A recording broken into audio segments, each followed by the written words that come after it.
All right, 1 Timothy chapter 3. If you remember, when we first started this letter, Paul had left for Macedonia and he left Timothy at Ephesus with an important task. And it was right out of the gate there to prevent certain people, certain individuals from teaching false doctrine. That's the way the letter actually begins. These men were enamored with false myths, Jewish myths, endless genealogies, mere speculations. They are teachers of the law who thought that Christians had to live by all of the ceremonial laws and everything else in the Old Testament in order to gain and keep their salvation. And so right out of the gate, that's what Paul challenges.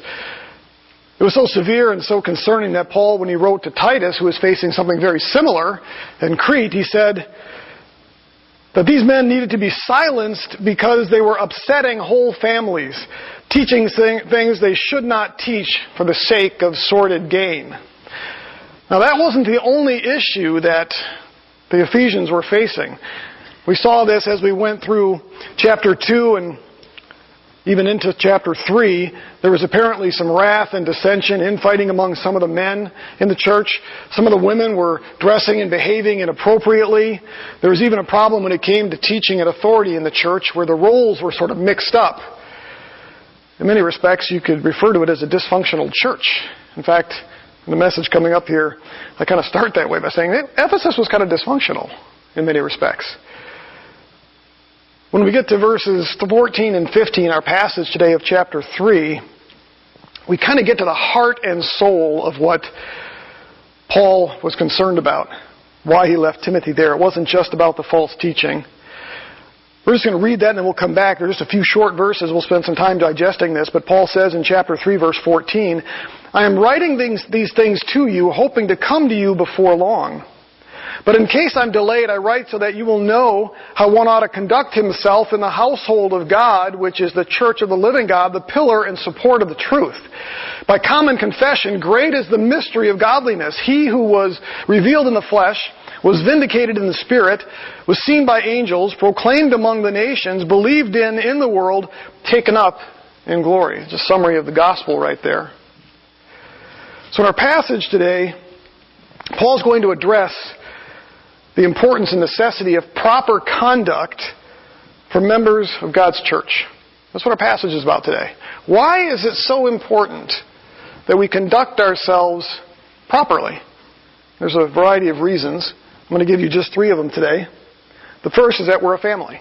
Plain and simple. In families, there's an expectation that we behave a certain way. The second is that the church is the church of the living God, and that's going to be important. And then lastly, the church is the pillar and support of the truth. We're going to see how all those relate to why it's so important that we behave appropriately. Let's go ahead and look at the first one. The church, we're a family.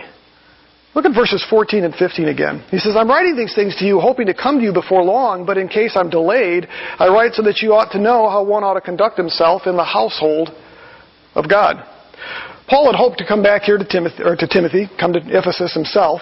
He doesn't say why he wanted to come specifically, but we can assume it was because he was concerned about what was happening in Ephesus. Paul had spent over 3 years in Ephesus. We see that when you go back to Acts 20, when he went back to visit them, visit the elders. He didn't go back to Ephesus specifically, but sailed by it and had the elders come, and he expresses his concern to them about some of the things that were going to take place there. He said they'd be infiltrated by false teachers, and wolves in sheep's clothing would come in. And so Paul had not only lived there, he understood who the Ephesians were. He was probably friends with many of them, as you can imagine, spending 3 years there.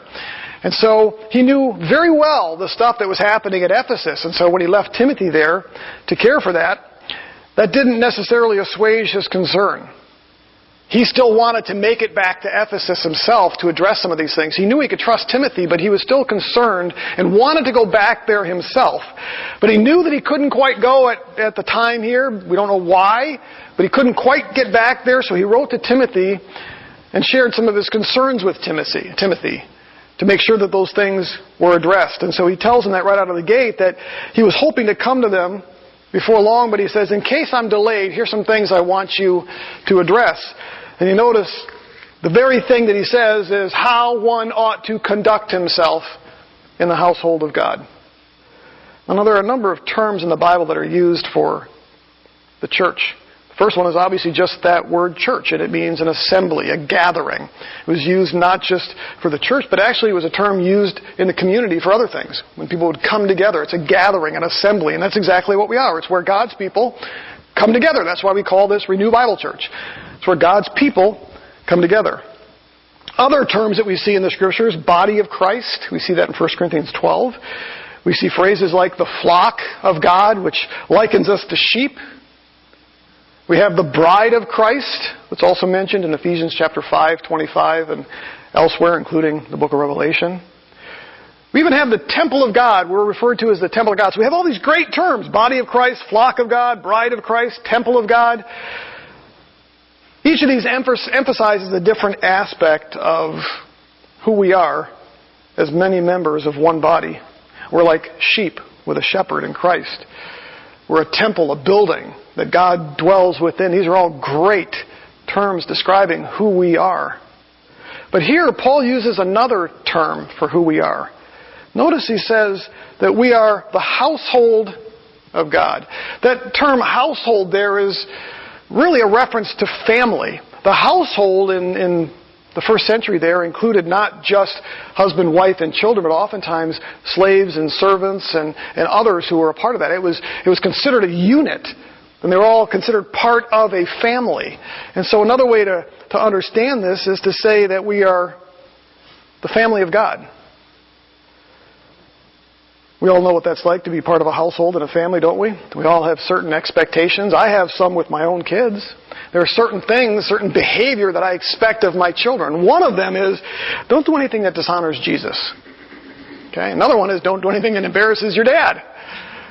We have rules as a family, things we'll do. We have certain responsibilities, certain things that they have to do within the household. In fact, I've had this conversation many times with my kids when they would say, well, what are you going to pay us for that, Dad? And I look at them and I say, you get to eat, don't you? You got a roof over your head, don't you? You want to wear clothes? And I explain to them, there are certain things that you will do as part of this family. There's these duties and these expectations. You're part of a family. And so that's what Paul highlights here. Now, he doesn't define here exactly how one is to behave here. He simply says that he writes to Timothy so that somebody might know how they ought to conduct themselves in God's family. We know elsewhere, though, that these things are given to us. I want you to turn to Philippians chapter 1, verse 27.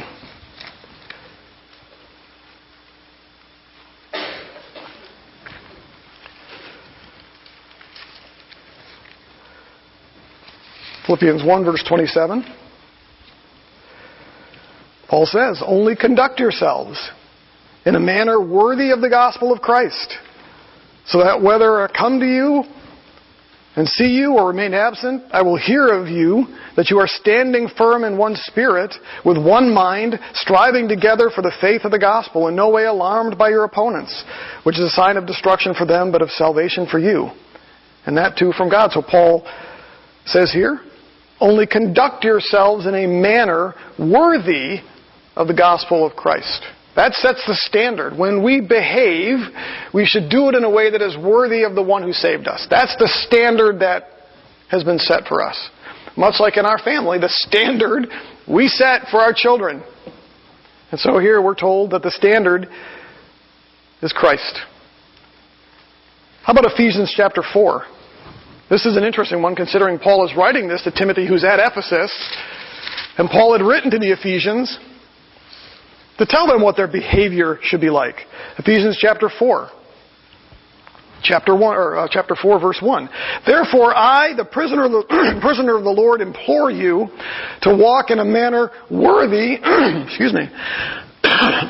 worthy of the calling with which you have been called, with all humility and gentleness, with patience, showing tolerance for one another in love, being diligent to preserve the unity of the Spirit and the bond of peace.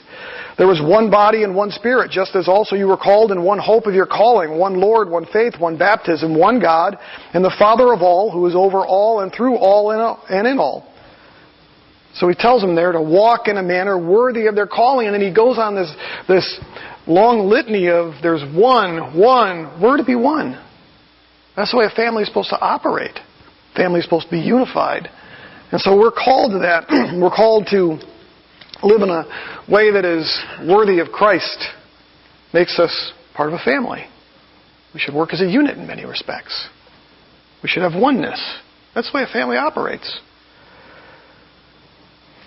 Once we become members of God's family, and here's our takeaway, once we become members of God's family, His household, He expects us to start behaving like it.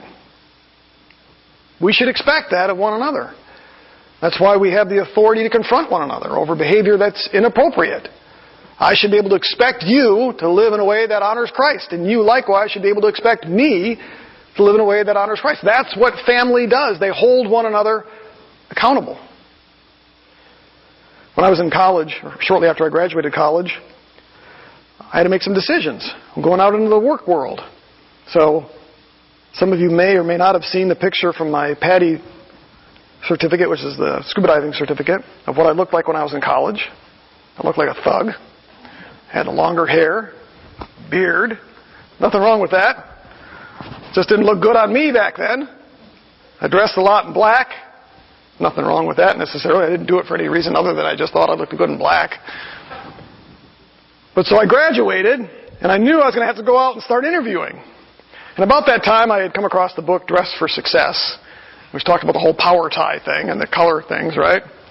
So I went out and I bought myself a copy, and I read it, and I went out and I bought myself some suits, and so I went from this long-haired beard with t-shirt and blue jeans and tennis shoes, and went out and found myself a tie and a suit, and got myself a haircut. Actually shaved off the beard. I think I've told you the story before how Vice President Bush was in town campaigning, and so I was working for a Christian radio station, and my job was to interview a lot of political candidates, and so we went to see George Bush at the convention, and so I did all that before I went. Got all decked out. I looked like one of the Secret Service guys. I came back to the radio station a little bit early, and I was in my office, and these people kept coming back from the front office area looking at me and then walking away, and it's because they didn't recognize me. Found out they thought I was part of his Secret Service team until they realized, they heard me talk, and they said, "Mike, that's you?" And I'm like, "Yes, it's me." Well, because I radically look different.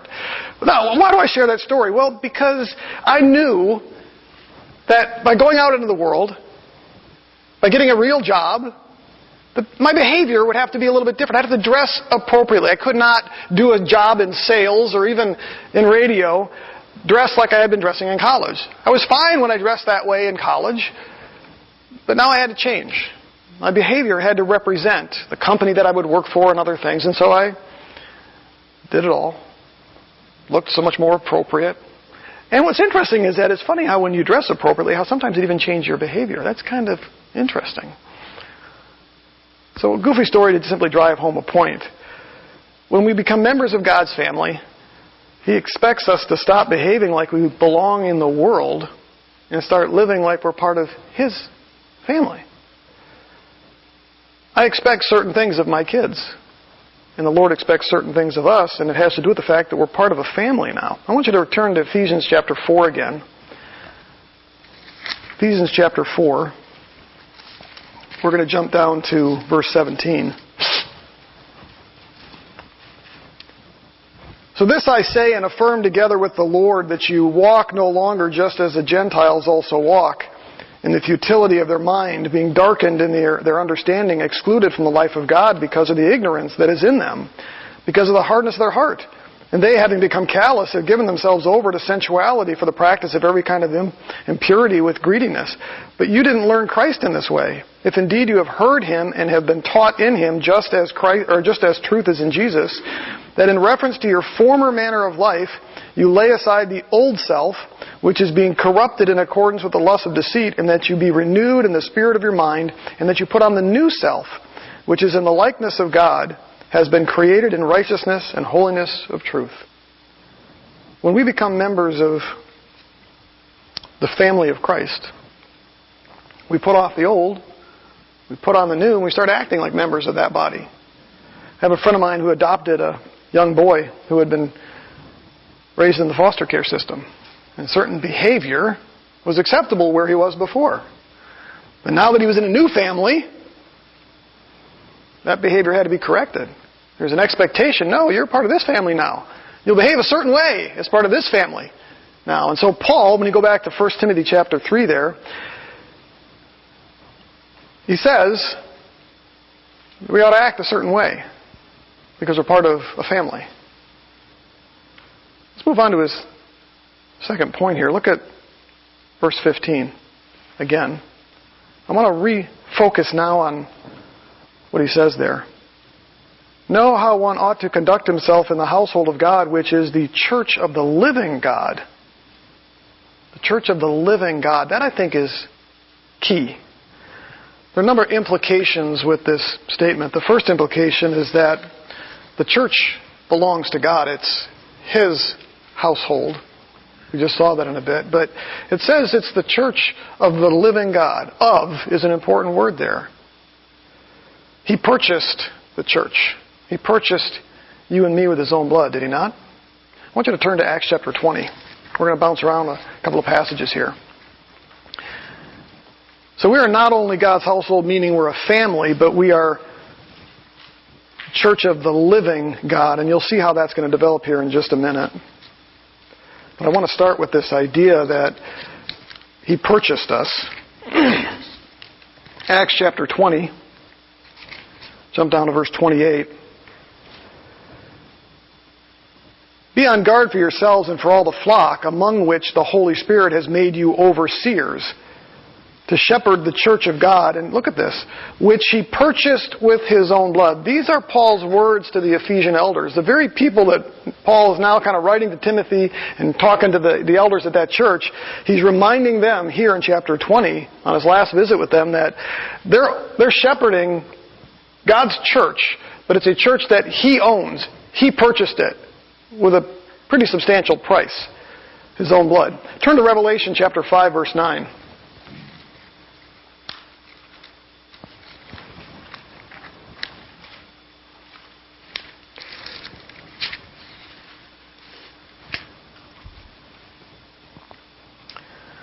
We'll start with verse 8. Is that right?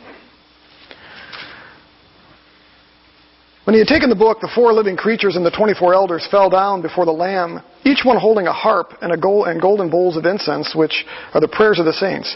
And they sang a new song, saying, Worthy are you to take the book and to break its seals, for you were slain, and look at this, and purchased for God with your blood men from every tribe and tongue and people and nation. You have made them to be a kingdom and priest to our God, and they will reign upon the earth.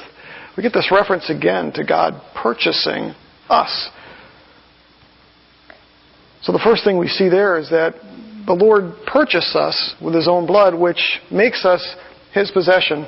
1 Peter chapter 2, verse 9 says this, But you are a chosen race, a priesthood, a holy nation, a people for God's own possession, that you may proclaim the excellencies of Him who has called you out of darkness into His marvelous light. Turn to Titus chapter 2. Paul wrote the letter to Titus about the same time that he wrote 1 Timothy. Look at Titus chapter 2, verse 11. We'll start at verse 10. We'll start in verse 11. For the grace of God has appeared, bringing salvation to all men, instructing us to deny ungodliness and worldly desires and to live sensibly, righteously, and godly in the present age, looking for the blessed hope and the appearing of the glory of our great God and Savior, Jesus Christ, who gave Himself for us to redeem us from the lawless deeds and to purify for Himself a people for His own possession, zealous for godly deeds, or for good deeds. These things speak and exhort and reprove with all authority. Let no one disregard you. And so again, we find out here that the church is the Lord's possession. He owns us. He purchased us. So when we go back to 1 Timothy chapter 3, and Paul says, we are the household of God, which is the church of the living God, that word of is all about the fact that He purchased us and that we are now His possession. There's an expectation with that. Now, second implication is that because God is alive, He's the living God, He sees and He cares about our conduct, does He not? I want you to think of something for a second. Ephesus was a pagan city. They were Greeks and Romans who worshiped dead gods in temples filled with man-made idols of metal and stone. Their gods were dead. Think about this for a second. Dead gods cannot care about what you do. They can't see it. They can't judge you for it. They can't praise you for it. They're dead. They don't care. In fact, one of my favorite stories of the Old Testament is when God was tipping over the idols. They'd come back and put them back up. And they'd come in the next morning and the idol's on his face. I had this. I sent it to Dustin. I was in an office down in Beaver Creek. And I sat down at one of my users' desks and she had a little statue of, I think it was a Hindu god. Arms and stuff. And so I saw it sitting right there on the monitor. So I took a picture of it. And then I took it and I tipped it over and put it on its face and sent another picture to Dustin. I said, remind you of anything? It's a dead God. They don't care. They can't lift themselves back up. But Paul says that we are of the household of God, which is a church of the living God. God is living, which means that He sees us. He cares about us. He watches us, but it also makes us accountable to Him. So it's no lie when we say, gee, God might have seen that. So when we do something or behave a certain way, God is perfectly, there is no way we can flee from His presence. It's right there. He's a living God. So the second implication is that because He's alive, He sees and He cares about our conduct. That should regulate our conduct. You know, it's interesting how when we're kids, we'll do certain things if we know our parents can see it, and we might do other things if they can't see it, right? When we were all sitting around, we go back to the Green Bay every other Christmas to see all of my siblings, family, everybody gets together. It's still awesome. I think this might be the last year that maybe not every cousin will be there because they're graduating and stuff, you know, so it'll be an interesting time. But we'll see. But we were sharing some stories a few years back. My brother and I were talking about the things that we did when we were in high school. And there were things that Mom didn't know about. And she was kind of, I mean, I wouldn't say she's freaking out, but she's like, you did what? And we're like, oh yeah. You know, that's what kids do, right? And some of them were, you know, I don't think we ever did anything super, super dangerous, but there was some pretty radical stuff that we did that we hid from Mom and Dad, and it's because we knew Mom and Dad wouldn't see it. We would not have done those things had Mom and Dad been a little bit more, let's say, omniscient. If Dad and Mom had eyes in the back of their heads and on the side of their heads and all the way around, we probably would have behaved a little differently. Now, come on, I see you guys smirking. You all know what I'm talking about, right? In fact, is there anything you might do that your kids don't? Maybe you wouldn't do them if your kids saw them? Come on, be honest. But God's a living God. He sees everything. And so because we're part of His family and because we are His possession and because He purchased us and because He is a living God who sees us, that ought to help us with our behavior. We've got to conduct ourselves, Paul says, in a certain way. The third implication of Him being a living God is just that. It makes us accountable to Him. He doesn't just see it. We're now accountable. Why? Because He doesn't just simply say, I saw it, so what, big deal, moving on. No, there's an accountability there, right? Much like with your own kids. You know, just think about it. If you could see it and never did anything about it, there's no accountability. Would it matter to the kids then? No. The reason why kids don't want their parents to see them doing certain things is because they know there's some accountability there, right? Now, it's certainly true that even the unsaved are accountable to God. But it's especially true of the church, is it not? We're members of His family. We're His possession. And so there's double accountability in many respects there. Hebrews chapter 3. Just listen to this. Verses 12 through 13.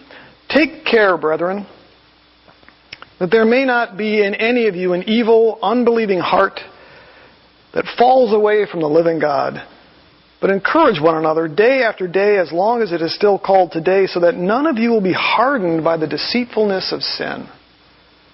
Notice the warning there? Take care. There's accountability. None of us want to ultimately have to face Christ and try to make excuses for our behavior. What we did when we knew better. 1 Peter chapter 4. Go ahead and turn there. 1 Peter chapter 4.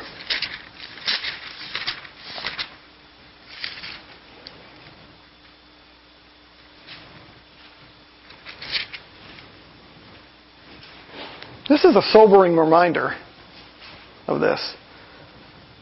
1 Peter chapter 4, starting in verse 17.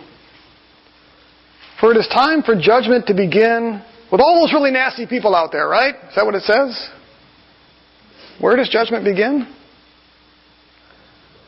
Yeah, for it is time for judgment to begin with the household of God. There's that family again. And if it begins with us first, what will be the outcome for those who do not obey the gospel of God? And if it is difficult that the righteous is saved, what will become of the godless man and the sinner? Therefore, those who suffer according to the will of God shall entrust their souls to a faithful Creator in doing what is right. So it begins with, judgment begins with us. It ends with, so you ought to do what's right. Now, I know that's not a touchy-feely thing, but that's the reality of it, right? Because God is a living God, we're His possession. Because He's a living God, He sees our conduct, good and bad. But lastly, we're accountable to Him. And the really great thing about that is that accountability is sort of two-directional in the sense that when we do wrong, there's consequences. But when we do right, the Lord sees that as well. You know, it's much like our own kids. You know, they should be encouraged to not just not do wrong because, you know, we don't want Dad coming down on us. But it should be, I want to do right. I want to please my dad. I want to please my mom. So there's that two-sided part of it. And that's essentially when we talk about the accountability to God that we have because He sees us. We should be doing things that want to please Him, not just avoiding things that displease Him. That's where the unsaved world oftentimes gets it wrong when they see us. Oh, the church is just about judgment. No, it's not. We want to please the one who purchased us. That's what motivates our behavior. In fact, that should be really the greater motivator, should it not? You know, spanking or that type of... That's not always the greatest motivator. Now it helps. You know, sometimes it's the only motivator. I remember when I got arrested when I was in high school for something stupid. And fortunately, the judge was very gracious. But I remember my dad had it with me, and he said, basically, I just wasn't listening. I was just ignoring what he said, and I ignored him one last time. And so he very calmly, when he got home, took me down to the basement. And you may or may not agree with this. But he basically said, son, stay here a moment. I went, okay. And he went back to his wood shop, and he brought back a piece of wood. It was not a big piece of wood, but kind of like a giant, like a yardstick. It was flexible, you know. Didn't have any spikes or nails on the end of it, you know. But he came in and he said, drop your pants. And I went, well, excuse me? I was 13 at the time. He said, drop your pants. I went, I don't think so. And he looked at me and said, drop your pants. And he was bigger than me. He was stronger than me.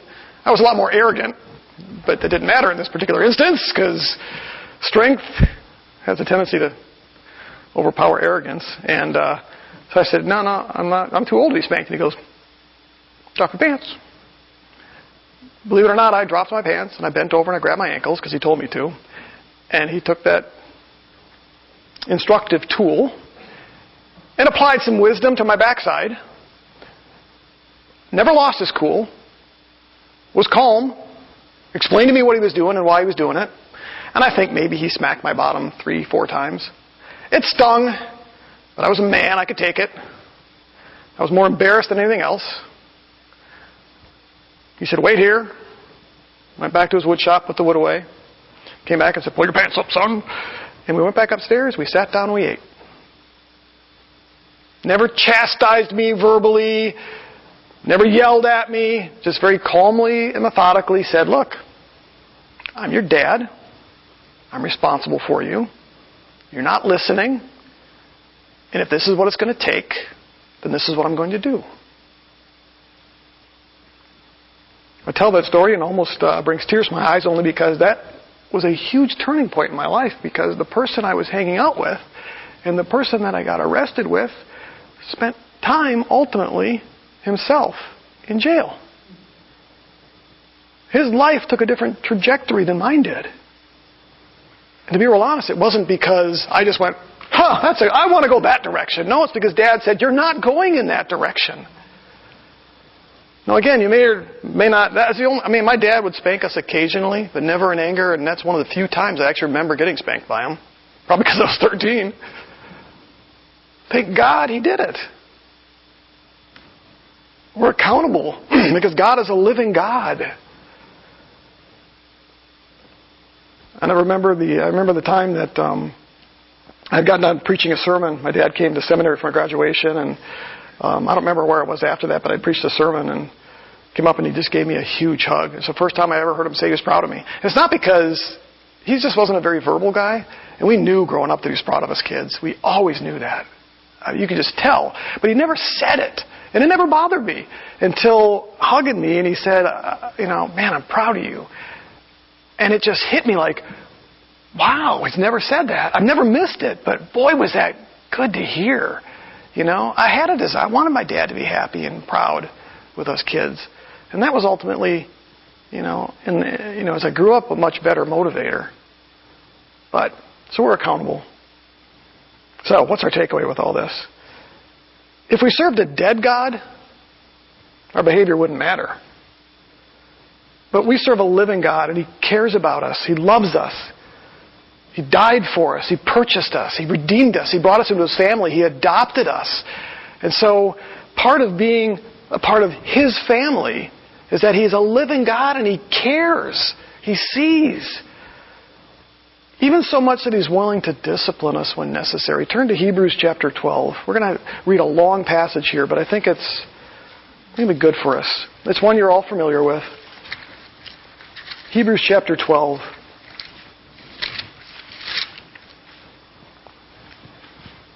We're going to jump down into verse 4, actually.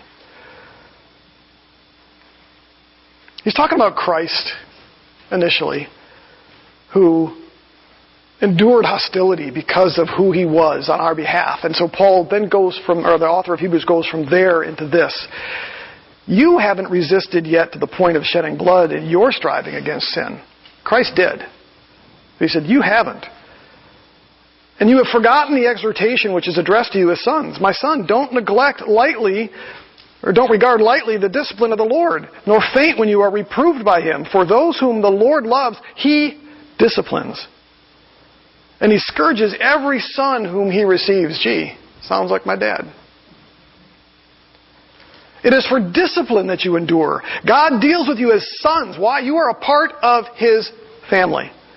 So He deals with you as sons. For what son is there whom the Father does not discipline?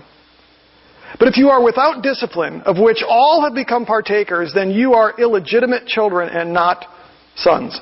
Furthermore, we have earthly fathers who discipline us, and we respected them. Shall we not much rather be subject to the Father of spirits and live?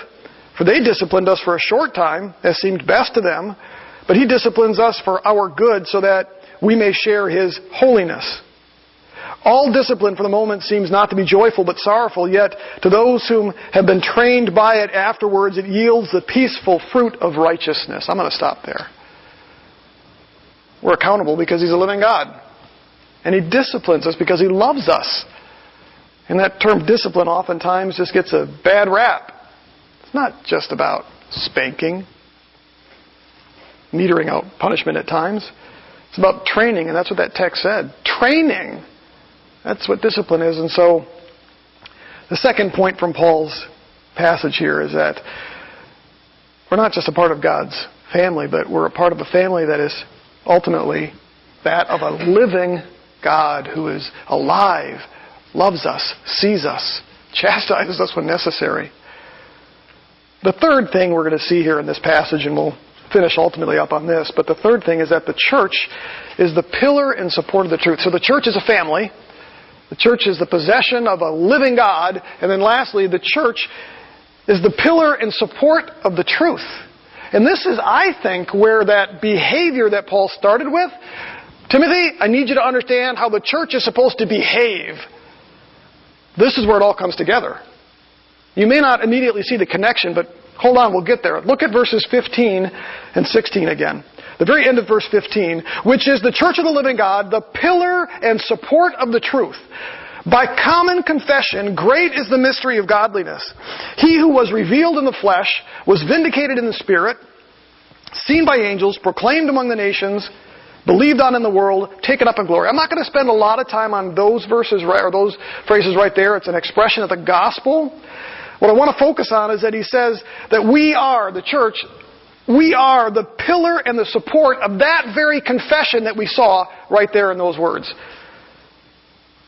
Now, there are two primary debates about this particular passage here, or this verse.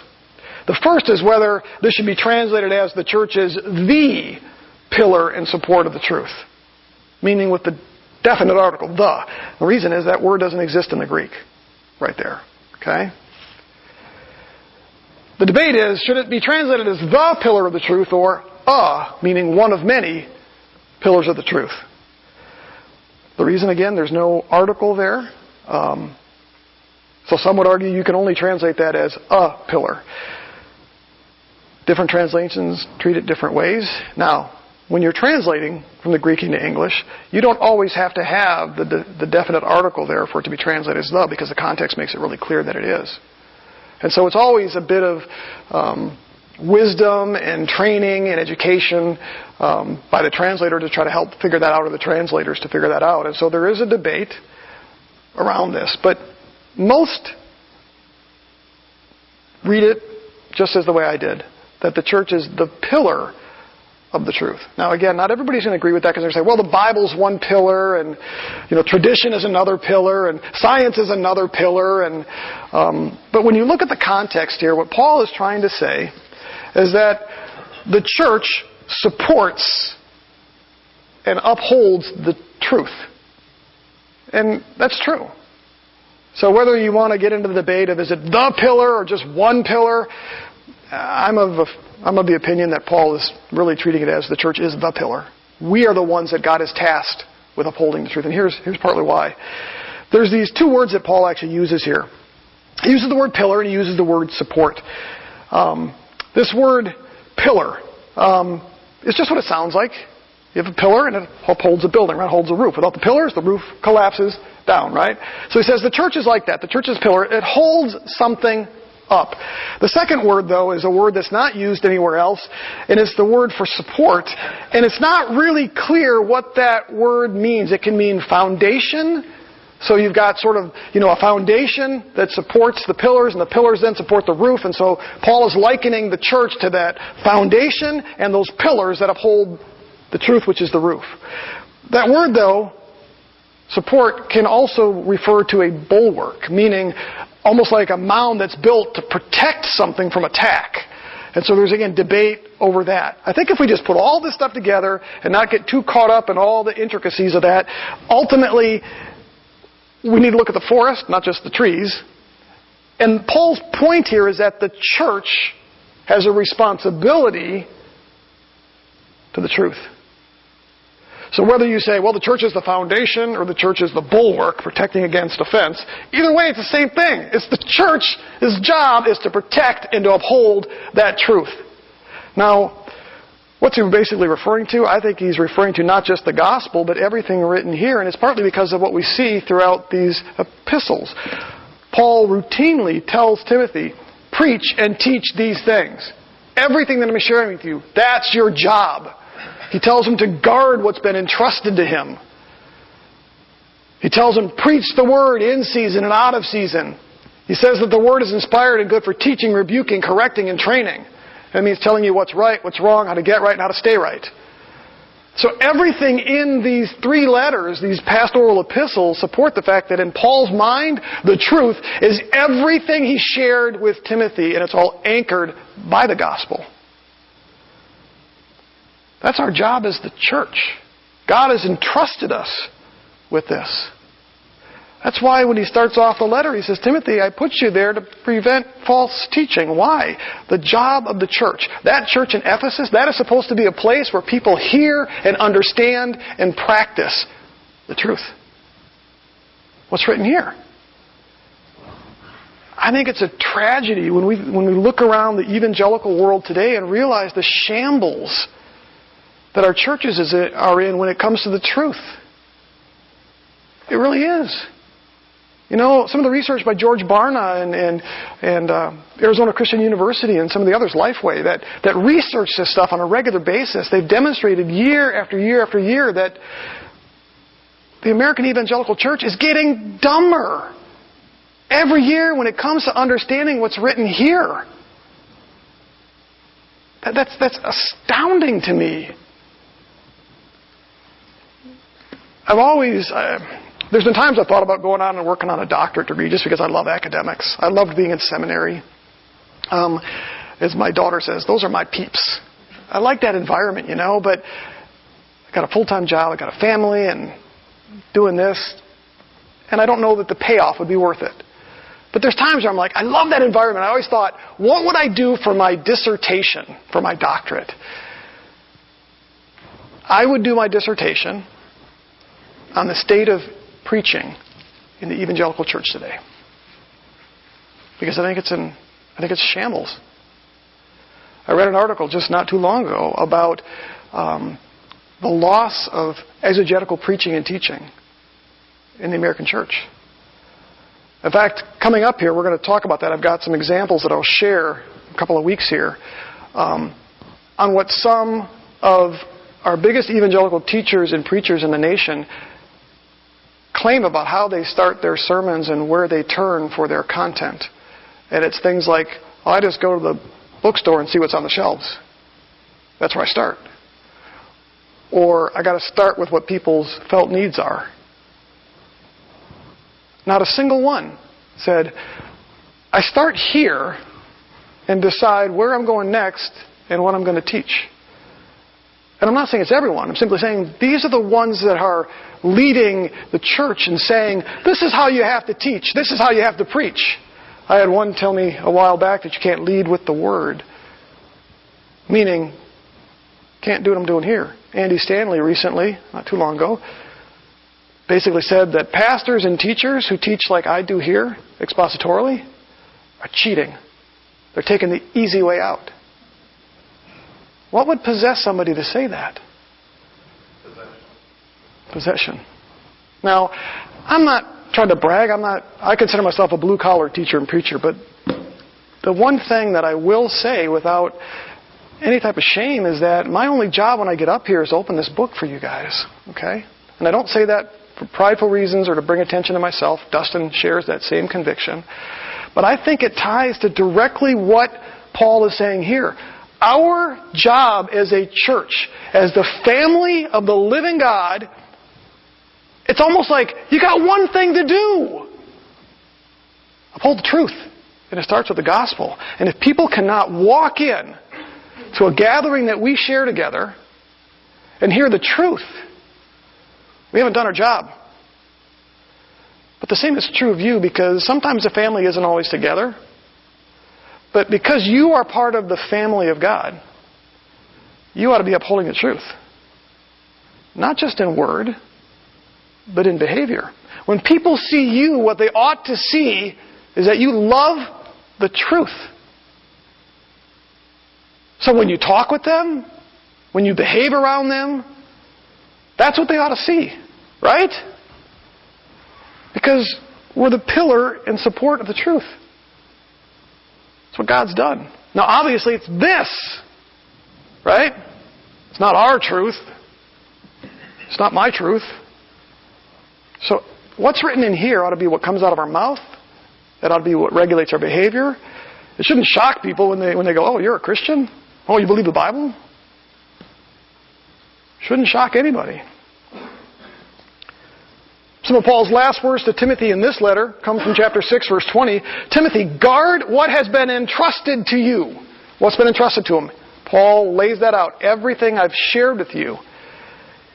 He says, Guard what's been entrusted to you, avoiding worldly and empty chatter, and opposing the arguments of what is falsely called knowledge, which some have professed, and thus gone astray from the truth.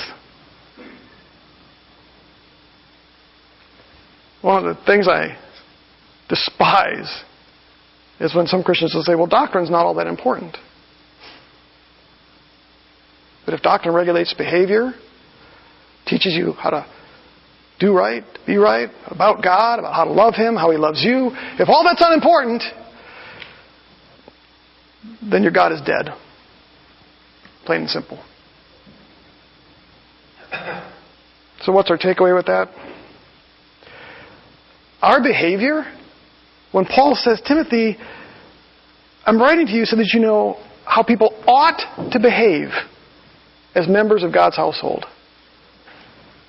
And then he ties it to being a pillar of the truth. That tells us that our behavior is critical in doing that. What happens when we have people who claim the name of Jesus that don't act like Christians? What does that do to their witness? Is anybody going to believe what they say when they can't trust them because of their behavior? That's another reason why our evangelical churches, I think, are in such disarray and such a mess. Got Christians showing up every single Sunday. They don't act like Christians during the rest of the week. In fact, in many respects, they're not encouraged to. Just come here and we'll get you all worked up emotionally. Go away feeling good. But we haven't done anything to talk to you about what it's supposed to be like to be a part of God's family. We're going to talk about some confrontation in a couple of weeks here too, and the rules for confrontation. Nobody likes confrontation. But it's a part of being a part of the family of God. We're going to talk about that. So let's just kind of wrap this up. I won't have you turn here. I'm just going to mention it. Paul, when he wrote to the Corinthians, basically, chapter 9, you can look it up yourself, verse 19 and following. Good chapter to read, or good section to read. But he basically says he didn't want to preach to somebody and then be disqualified himself. And what was he saying there? You can't just say the truth. You've got to live the truth. Your behavior matters, because if you say it and then you don't behave it, you disqualify yourself. Your words are empty. They mean nothing. When Dustin here went through the qualifications for elders and deacons, he made an interesting comment, which was, everything we see in chapter 3, there's nothing in there that doesn't apply to every believer. Nothing.